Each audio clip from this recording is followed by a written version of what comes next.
ನಿಮ್ಗೆ ಯಾವ್ದು ಬೇಕು ಅದನ್ನ ನೀವು ಗುಡಿಸ್ಕೊಂಡು ಅದರೊಟ್ಟಿಗೆ ಒಂದಾಗ್ತಾ ಇರಿ. ನಂತರ ಹನಿ ಹನಿ ಸೇರಿದಾಗ ನೀರು ಹರಿಲಿಕ್ಕೆ ಶುರುವಾಗುತ್ತೆ. ದೊಡ್ಡ ಒಂದು ಸಾಗರನು ಖಂಡಿತ ಒಂದು ಪ್ರಜ್ಞೆಯ ಮಟ್ಟದಲ್ಲೇನೆ ಪಲ್ಲಟ ಆಗುವ ಸಾಧ್ಯತೆಗಳು ಖಂಡಿತ ಇದ್ದಾರೆ. ನೀವು ಹೇಳಿದ್ದು ಕರೆಕ್ಟ್. ಅದು ಪ್ರಭುತ್ವ ಯಾವಾಗಲೂ ವರ್ತಿಸೋದು ಹೀಗೇನೆ. ಅದು ಈ ಒಂದೇ ಕಡೆ ನೀವು ಪ್ರತಿಭಟನೆ ಮಾಡಬೇಕು ಅನ್ನುವಂಥದ್ದು ಅಪ್ರಜಾತಾಂತ್ರಿಕವಾಗಿರುವಂಥ ನಡೆ. ಇದ್ರ ಬಗ್ಗೆ ಅನೇಕ ಸಂದರ್ಭದಲ್ಲಿ CM ಅವ್ರಿಗೂ ಮನವಿ ಕೊಟ್ಟು, ಎಲ್ಲರ ಗೃಹಮಂತ್ರಿಗಳ ಮನವಿ ಕೊಟ್ಟು, ಅಂದ್ರೆ ಒಂದು ಭಿನ್ನ ಸ್ವರ ಅನ್ನೋದು ಪ್ರಜಾಪ್ರಭುತ್ವದಲ್ಲಿರುವಂತ ಒಂದು ಸಕಾರಾತ್ಮಕವಾಗಿರುವಂಥದ್ದು. ಯಾಕಂದ್ರೆ ಹಳ್ಳಿ ಯಾವುದು ಕೂಡ ಸರ್ವಾಧಿಕಾರಿ ಅಲ್ಲ. ಇಲ್ಲಿ ನಾನು ಮಾತಾಡ್ತಾ ಇರೋದು ತಪ್ಪು ಅಂತ ಹೇಳಿ ಮತ್ತೊಬ್ಬರಿಗೆ ಅವಕಾಶ ಇದೆ, ಅದು ಬೇರೆ ಪ್ರಶ್ನೆ. ಇದೆ ಇಂಥ ಜಾಗದಲ್ಲೇ ನೀವು ಮಾಡಬೇಕು, ಇಂಥ ಜಾಗದಲ್ಲಿ ಮಾಡಬಾರ್ದು ಅಂತ ಹೇಳುವ ಒಂದು ಪ್ರಕ್ರಿಯೆ ಅಪ್ರಜಾತಾಂತ್ರಿಕವಾದದ್ದು. ಪ್ರಭುತ್ವ ಅನ್ನೋದು ಯಾವಾಗಲೂ ಕೂಡ ಹೀಗೆಯೇ ವರ್ತಿಸೋದು. ಯಾಕಂದ್ರೆ ಯಾವಾಗಲೂ ಶಕ್ತರಾಗಿರ್ಬೇಕು ಅಂತ ಭಾವಿಸ್ತದೆ. ಇನ್ನೊಬ್ಬರು ಮಾತಾಡೋದು, ಪ್ರತಿಭಟಿಸೋದು ನನಗೆ ಕೇಳಬಾರ್ದು ಅಂತ ಯಾವಾಗಲೂ ಕೂಡ ಅನಿಸ್ತದೆ. ಹಾಗಾಗಿ ಅದರ ವಿರುದ್ಧ ನಾವು ಯಾವತ್ತೂ ಇದೀವಿ. ಶಿಬಿರಾರ್ಥಿಗಳಿಗೆ ಮಾತ್ರ ಪ್ರವೇಶ ಇರುತ್ತೆ ಅಥವಾ ಎಲ್ಲ ಸಾರ್ವಜನಿಕರಿಗೆ? ನಾವು ಅಕಾಡೆಮಿಯಿಂದ ಒಂದು 60 ಜನ ಶಿಬಿರಾರ್ಥಿಗಳು, ಅವರಿಗೆ PAD ಎಲ್ಲ ಕೊಡ್ತೀವಿ. ಅವ್ರು ಉಳ್ಕೊಳ್ಳೋಕೆ ಊಟದ ವ್ಯವಸ್ಥೆ, ಫೈಲು, ಪೆನ್ನು, ಬ್ಯಾಡ್ ಇವೆಲ್ಲ ವ್ಯವಸ್ಥೆ ಆಗಿರುತ್ತೆ. ಜೊತೆಗೆ ಅವ್ರ ಜೊತೆಗೆ 30 ಜನ ಯೂನಿವರ್ಸಿಟಿಯ ವಿದ್ಯಾರ್ಥಿಗಳು ಕೂಡ ಭಾಗವಹಿಸ್ತಾರೆ. ಅಂದ್ರೆ ಅವ್ರು ರಾತ್ರಿ ಉಳಿಯಲ್ಲ, ಇಡೀ ದಿವಸ ಇರ್ತಾರೆ.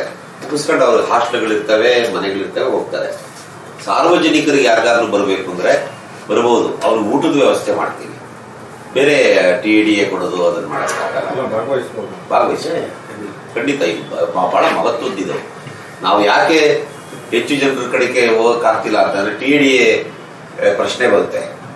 ಸೊ ಅಷ್ಟೊಂದು ಅಕಾಡೆಮಿಯಲ್ಲಿ ಹಣ ಇರಲ್ಲ. ನಾವಿರೋದನ್ನೇ ಮಿತವಾಗಿ ಬಳಸಿ ಮಾಡಬೇಕಾಗಿದೆ ಅಂತ ಬೇರೆಯವ್ರು ಯಾರು ಬೇಕಾದ್ರೂ ಬರ್ಬೋದು. ಆಕ್ಚುಲಿ ಆ ಪ್ರಶ್ನೆ ಇನ್ನೂ ಲಾಡ್ ಆಗಿರ್ತದೆ ಅಂತ ನನಗೆ ಅನಿಸ್ತದೆ. ರಘುವತಿ ನಾನು ಮಾತಾಡ್ತಾ ಇದ್ದೆ, ದಲಿತ ಚಳವಳಿ ಒಮ್ಮೆಗೆ ಕಾಲ್ನಡಿಗೆಯಲ್ಲಿ ಆಗಲಿ ಅಥವಾ ಒಂದು ಕೂಗನ್ನು ಕೊಟ್ಟರೆ ಜನಸ್ತೋಮ ಎದ್ದೊಳ್ತಾ ಇತ್ತು. ಫ್ಯೂಚರಲ್ಲಿ ಇದು ಒಂದು ಸಣ್ಣ ನಾವು 50 ವರ್ಷಕ್ಕೊಂದು ಕಿಡಿ ಅಂತ ನಾವು ಭಾವಿಸಿದ್ವಿ. ಅದ್ರ ನಂತರ ದೊಡ್ಡ ದೊಡ್ಡ ಸಮಾವೇಶಗಳು ಕರ್ನಾಟಕದಾದ್ಯಂತ ಆಗುತ್ತಾದ್ರೆ ಮೋಸ್ಟ್ ವೆಲ್ಕಮ್. ನಾವು ಅದನ್ನು ಆಶಿಸ್ತಾ ಇದ್ದೀವಿ. ಸರ್, ಚಳುವಳಿಗಳು ಈಗ ಒಬ್ಬೊಬ್ಬರ ದೃಷ್ಟಿಕೋನದಲ್ಲಿ ಯಾವುದೇ ಚಳುವಳಿ ನಡೆದ್ರು ಅದೊಂದು ಒಳ್ಳೆ ಉದ್ದೇಶಕ್ಕೋಸ್ಕರನೇ ನಡೆಯುತ್ತೆ. ಆದರೆ ಇತ್ತೀಚಿನ ದಿನಗಳಲ್ಲಿ ಚಳುವಳಿಗಳು ಕೂಡ ಸೆಲೆಕ್ಟಿವ್ ಆಗ್ತಿದೆ ಅಂತ. ಅಂದರೆ ಕೆಲವು ರಾಜಕೀಯ ಪ್ರೇರಿತವಾಗಿ ರಾಜಕೀಯ ಲಾಭ ಏನಾದರೂ ಇದ್ದರೆ ಮಾತ್ರ ಕೆಲವೊಂದು ಚಳುವಳಿಗಳು ನಡೆಯೋದನ್ನ ನಾವು ನೋಡ್ಬೋದು. ಈಗ ಹುಬ್ಬಳ್ಳಿಯಲ್ಲಿ ಆಗಿದ್ದನ್ನು ನೋಡ್ಬೋದು, ಮರ್ಯಾದೆಗೇಡು ಹೋಗ್ತದೆ. ಅದ್ರ ಬಗ್ಗೆ ಯಾರು ಬೀದಿಗಿಳಿದು ಹೋರಾಡ್ತಾ ಇಲ್ಲ. ಅಂದರೆ ದಲಿತರ ಮೇಲಾಗುವಂಥ ದೌರ್ಜನ್ಯಕ್ಕಾಗಿರ್ಬೋದು, ದಲಿತ ಹೆಣ್ಮಕ್ಳ ಮೇಲಾಗೋ ಅತ್ಯಾಚಾರಗಳಿಗಾಗಿರ್ಬೋದು, ಕಾಮನ್ ಆಗಿ ಎಲ್ಲರೂ ಬೀದಿಗಿಳಿದು ಹೋರಾಡೋದಾಗಲಿ, ಅಟ್ಲೀಸ್ಟ್ ಒಂದು ಪ್ರತಿರೋಧ ತೋರಿಸೋದಾಗಲಿ ಆಗಲ್ಲ. ಈ ವಿದ್ಯಾರ್ಥಿಗಳಿಗೆ ಯಾವ ರೀತಿ ಇದನ್ನ ತಿಳಿಸ್ಕೊಡ್ತೀರಂತ, ಎಲ್ಲದ್ರಲ್ಲೂ ಹೇಗೆ ಭಾಗವಹಿಸ್ಬೇಕು ಅಥವಾ ಈ ರೀತಿ? ಮೇಡಮ್, ಒಂದು ಹೇಳಿದ್ದು ಕರೆಕ್ಟು. ನನಗನ್ಸಿದ್ದು, ಈಗ ಸಣ್ಣ ಪುಟ್ಟ ದಲಿತ ಸಂಘಟನೆಗಳು ಅದನ್ನು ವಿರೋಧ ಮಾಡಿ ಹೋರಾಟ ಮಾಡ್ತಾ ಇದ್ದಾರೆ. ಬಹಳ ಮುಖ್ಯವಾಗಿ ಹೋರಾಟ ಮಾಡಬೇಕಾಗಿದ್ದವ್ರು ಯಾರು? ಬಸವಣ್ಣನ ಅನುಯಾಯಿಗಳು ಅಂತ ಹೇಳ್ಕೊಂಡರು, ಬಸವಣ್ಣನ ತತ್ವಗಳನ್ನ ಪಾಲಿಸ್ತಾ ಇದ್ದೀವಿ ಅನ್ನೋರು, ಬಸವಣ್ಣನ ನಂಬಿ ನಡೀತಾ ಇದ್ದೀವಿ ಅನ್ನುವಂಥದ್ದು. ಯಾವ ಸ್ವಾಮೀಜಿ ಬೀದಿಗಳು ಹೋರಾಟ ಮಾಡ್ತೀವಿ ಗೊತ್ತು? ಯಾವ ಸ್ವಾಮೀಜಿ ಒಂದು ಸಂಘಟನೆ ಮಾಡಿ ಅದ್ರ ವಿರುದ್ಧ ಒಂದು ಸ್ಟೇಟ್ಮೆಂಟ್ ಕೊಟ್ಟಿದ್ದಾರೆ? ಇದು ಯಾರು ಮಾಡಬೇಕಾದ ಜವಾಬ್ದಾರಿ? ಅದು ನನ್ನ ಪ್ರಕಾರ ಆತ್ಮಸಾಕ್ಷಿ ಸತ್ತಿರುವ ಕಾಲಘಟ್ಟದಲ್ಲಿ ನಾವು ಇದ್ದೀವಿ. ಬಸವಣ್ಣನ ಹೆಸರು ಹೇಳಿಕ್ಕೆ ಯಾರಿಗಾದ್ರೂ ಅರ್ಹತೆ ಇಲ್ಲ. ಇವತ್ತು ಯಾವ ಹೆಣ್ಮಕ್ಳ ಮೇಲೆ ಅತ್ಯಾಚಾರ ಆಗುತ್ತೋ, ಕೊಲೆ ಆಗುತ್ತೋ, ಅವಳು ಯಾವ ಜಾತಿಯ ಹೆಣ್ಮಗಳು ಅನ್ನೋದ್ರ ಮೇಲೆ ಹೋರಾಟದ ಸ್ವರೂಪ ತೀರ್ಮಾನ ಆಗುತ್ತೆ. ಇದಕ್ಕಿಂತ ನಾಚಿಕೆಗೇಡು ನೀನು ಯಾವ್ದಾರು ಈಗ ಅದು ಬೇರೆ ಇಲ್ಲ. ಹಂಗಂತ ಹೇಳಿಟ್ಟು ನಾವು ಅದನ್ನು ಆ ರೀತಿ ಏಕಮುಖವಾಗಿ ನೋಡೋದು ಪ್ರಾಬ್ಲಮ್ ಇದೆ. ಯಾಕೆಂದರೆ ಈಗ ನಮ್ಮಂಥ ದನಿ ಒಂದು ಪಬ್ಲಿಕ್ ಸ್ಪೇಸಲ್ಲಿ ಇರ್ತದೆ, ಅಲ್ಲಿ ಒಂದು ಪ್ರತಿರೋಧದ ನೆಲೆಗಟ್ಟು ಇರ್ತದೆ. ಹಾಗಾಗಿ ನಮ್ಮ ಯುವ ಪೀಳಿಗೆಯಲ್ಲಿ ತರಗತಿಗಳಲ್ಲಿ ಆಗಲಿ ಅಥವಾ ಹೊರಗಡೆ ಆಗಲಿ ನೆಲೆಗಟ್ಟಿ ಆಗೋದ್ರೆ ಇವತ್ತು ಎಪಿಸ್ಟಮಟಿಕಲ್ ವೈಲೆನ್ಸ್ ಅಂತ ನಾವು ತಿಳುವಳಿಕೆ ಕಟ್ಟೋದ್ರಲ್ಲೇ ಒಂದು ಹಿಂಸೆಯನ್ನು ನಾವು ಕ್ರಿಯೇಟ್ ಮಾಡ್ತಾ ಇರ್ತೀವಿ. ಪ್ರಜಾಸತ್ತಾತ್ಮಕ ಬದುಕಲ್ಲಿ ಅವರ ದನಿಗಳಿಗೆ ಒಂದು ಸ್ಪೇಸನ್ನು ಕ್ರಿಯೇಟ್ ಮಾಡ್ತಾನೆ ಅಲ್ಲಿ ನೂರಾರು ರೀತಿಯಾದ ಬೆಳಗುವುದನ್ನು ನಾನು ನೋಡ್ತಾ ಇರ್ತೀನಿ. ಅದನ್ನೇ ನಾನು ಈ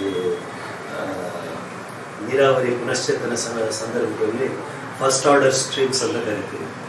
ಕ್ಯಾಚ್ಮೆಂಟ್ ಏರಿಯಾ ಹನಿ ಹನಿ ಬಿದ್ದಾಗ 2-3 ಸೇರಿಕೊಂಡು ಒಂದು ಸಣ್ಣ ಹರಿಯುವಿಕೆ ಶುರುವಾಗುತ್ತೆ. ಅದು ದೊಡ್ಡ ಸರೋವರ ಆಗಿ ಹರಿಯೋಕ್ಕೆ ಅದು ನೂರಾರು ಸ್ಟ್ರೀಮ್ಗಳು ಸೇರ್ಕೊಳ್ತಾರೆ.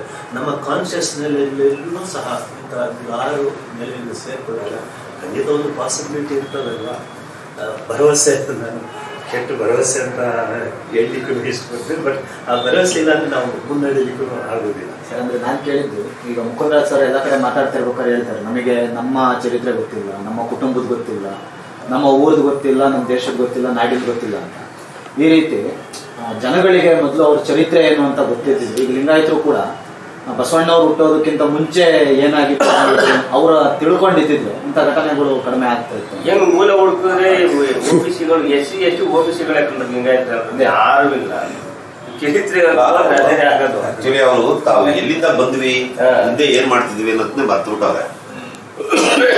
ಒಬ್ಬ ದಲಿತ ಹುಡುಗ ಲಿಂಗಾಯತ ಹುಡುಗಿನೋ, ಒಕ್ಕಲಿಗರ ಹುಡುಗಿಯನ್ನೋ, ಕುರುಬರ ಹುಡುಗಿಯನ್ನೋ ಮದುವೆ ಆಗ್ತದಂಗೆ ಒಬ್ಬ ಬರುತ್ತೆ. ಆದ್ರೆ ಆ ರೀತಿಯಾಗದೇ ಒಂದು ಸಮಾಜ ಲಿಂಗಾಯತ ಸಮಾಜ.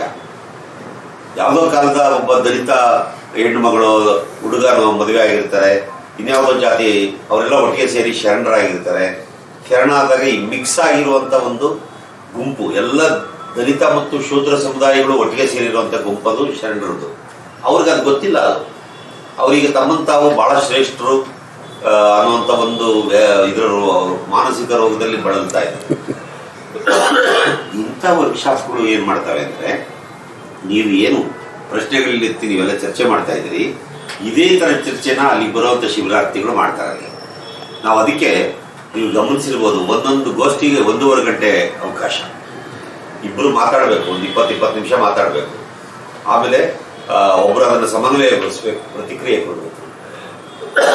ಸರಿ, ಆಮೇಲೆ ಶಿಬಿರಾರ್ಥಿಗಳು ಮಾತಾಡಬೇಕು, ಚರ್ಚೆ ಮಾಡಬೇಕು, ಪ್ರಶ್ನೆ ಕೇಳಬೇಕು. ಸ್ವಲ್ಪ ಬಿಸಿಲಿರ್ತದೆ.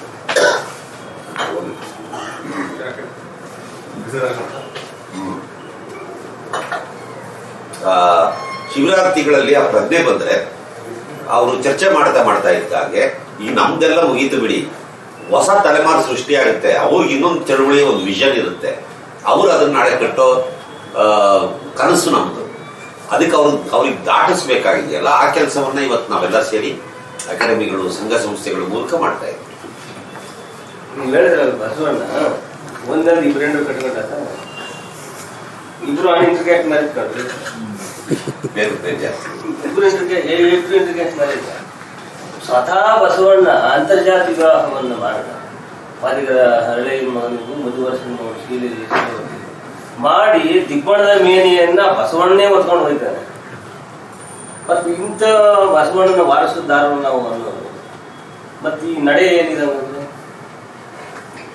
ಇವರು ಬಸವಣ್ಣನ ಈ ತರ ಮರ್ಯಾದೆಗೆ ಒತ್ತೇವದು ಇದು ಮಾಡೋದು, ದೇವಸ್ಥಾನಕ್ಕೆ ಸೇರಿಸ್ತಾರೆ ಇರೋದು, ದಲಿತರಿಗೆ ಅವರ ಅನೇಕ ಇದನ್ನ ನಿರಾಕರಿಸೋದು, ದೇವಸ್ಥಾನಕ್ಕೆ ಬರಬೇಡ ಅನ್ನೋದು, ಆಚೆ ಕೂರಿಸೋದು, ಇವೆಲ್ಲ ಮಾಡೋರಿದಾರಲ್ಲ, ಅವರು ಬಸವಣ್ಣನ ವಾರಸುದಾರರಲ್ಲ. ಅವರು ಮುಕುಂದ ಭಟ್ಟ, ದಾಮೋದರ ಭಟ್ಟ, ಮಂತ್ರಿ ಮಂಚಣ್ಣ ಇವರ ವಾರಸುದಾರರು. ಅವ್ರು ಲಿಂಗಾಯತರೇ ಆಗಿರಲಿ. ಓಕೆ ಸರ್, ಧನ್ಯವಾದ.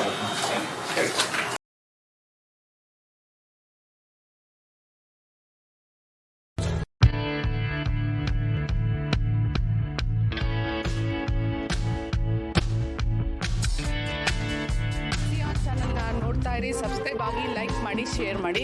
ಮುಕ್ತ ಪತ್ರಿಕೋದ್ಯಮವನ್ನು ಬೆಂಬಲಿಸಿ.